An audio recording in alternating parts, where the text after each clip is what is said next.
Good evening, my name is Samuel Hui, and today I'll be going over part B of question 1 of exam 1, as well as why I lost points when doing that problem the first time.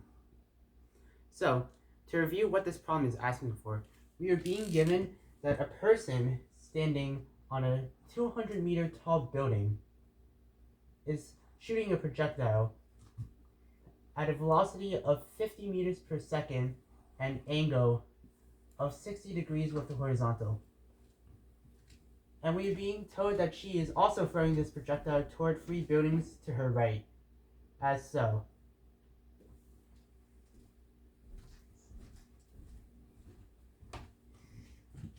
And the problem is asking to find the displacement of the ball, or rather projectile, when it makes contact either with a building or a wall or whatever it is. So as always, let's create a table that shows all the information we know about the projectile in the x and y direction. But before we do that, let's define what positive y and positive x is. So for the sake of this problem, I'll just say that upwards or north is positive y and eastwards and rightwards is positive x. And you'll find out why when I start making this table. So let me just set the table up.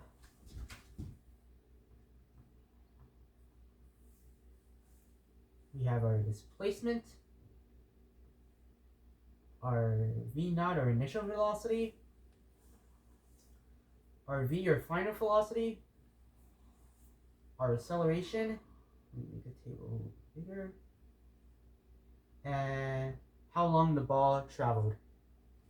So for displacement in the x direction, we don't know.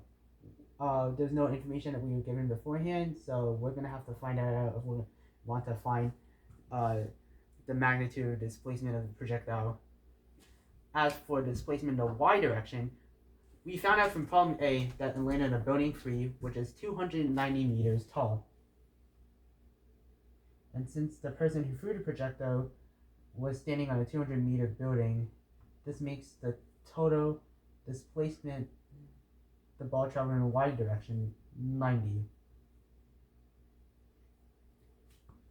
For v naught in the x direction, since the projectile is making an angle with the horizontal at 60 degrees and the magnitude of that velocity is 50, we can say, using trigonometry, that the velocity of the projectile in the x direction is 50 cos 60 degrees, and similarly in the y direction, we can say that it's 50 sine of 60 degrees.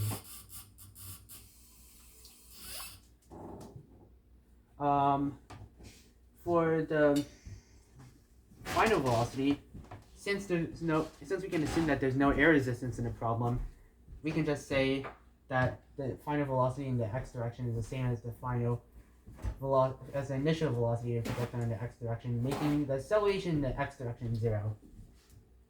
However, we can assume that gravity is an effect in this problem, so we can say that in the y direction, the acceleration is negative 10 meters per second squared, since gravity is working in a negative y direction.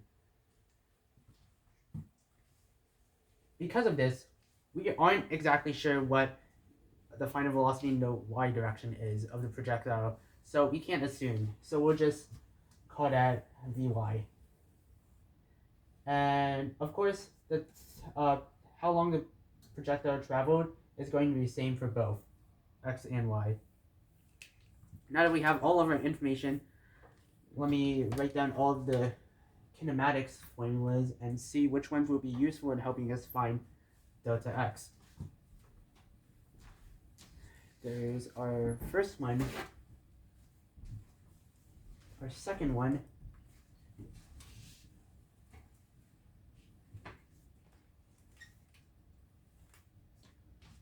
let me see if I got that right,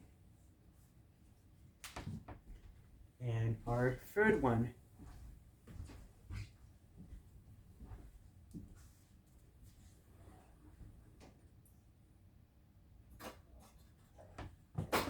Okay, let's see. Let's focus on these two because both of those have delta x. And this one will not be very useful because since our acceleration is 0, that will just cancel out delta x, and we're just given that the final velocity is equal to the initial velocity, and that's not really useful at all because we already know that. So we can use this one. Oh, by the way, there's supposed to be t there, my bad. And that would be useful because the acceleration would just cancel this part out, and we're left that the initial velocity times time is equal to delta x. So we can use that one. So we just need to find out what t is. Fortunately, we have this information to work with in the y direction. So let's see what kinematics formulas will help us for the y direction. Seems that this will not help either because we don't know what the final velocity is as previously stated before. So we'll just use this formula because our only unknown in this formula would be t, since we know what the total displacement in the y direction is, as well as the initial velocity in the y direction, as well as the acceleration, which is -10 because of gravity.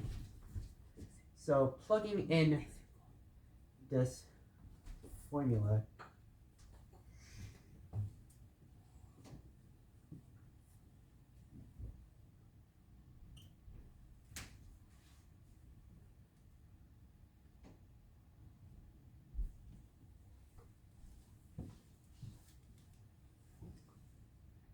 we realize pretty soon enough that we're going to have to use a quadratic formula, which is unfortunate because that's pretty long.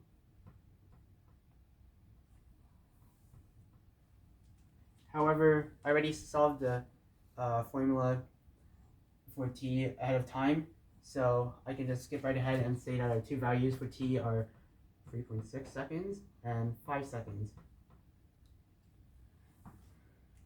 And this makes sense because if you think about it, the projectile had to travel up and reach the height of the building before it can come up to a maximum height and fall back down on top of the roof of the building. So we can already say that the earlier time is when the projectile was traveling upwards. So we can just say that t is equal to 5 seconds, and that's the time the projectile took to travel. Now that we know what t is, we can plug it back in to this formula.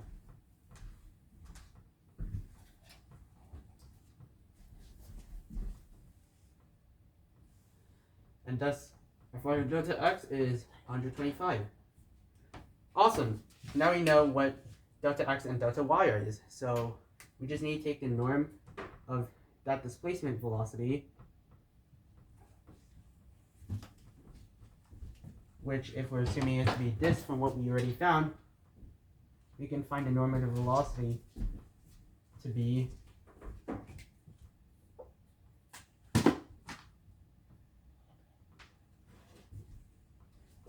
120, the square root of 125 squared plus 90 squared, which is just equal to 154. However, that's not the full answer, which is where I lost points, because 154 meters of the total displacement of the projectile could mean many things. For example, this could be 154 meters of displacement, but this could be 154 meters of displacement, and those are two different locations. So we must also specify the angle the displacement vector makes with the horizontal. To do that, we could just take the tangent of that angle to be equal to the displacement in the y direction and the displacement in the x direction. I already solved this formula using a calculator, and I found it to be 36 degrees. Let me just write that. And so our final answer is that the projectile has a total displacement of 154 meters, and the angle that displacement made with the horizontal is 36 degrees above the horizontal to the right, because that's where the projectile is traveling in the first place. Thank you for watching, and hope you have a nice day.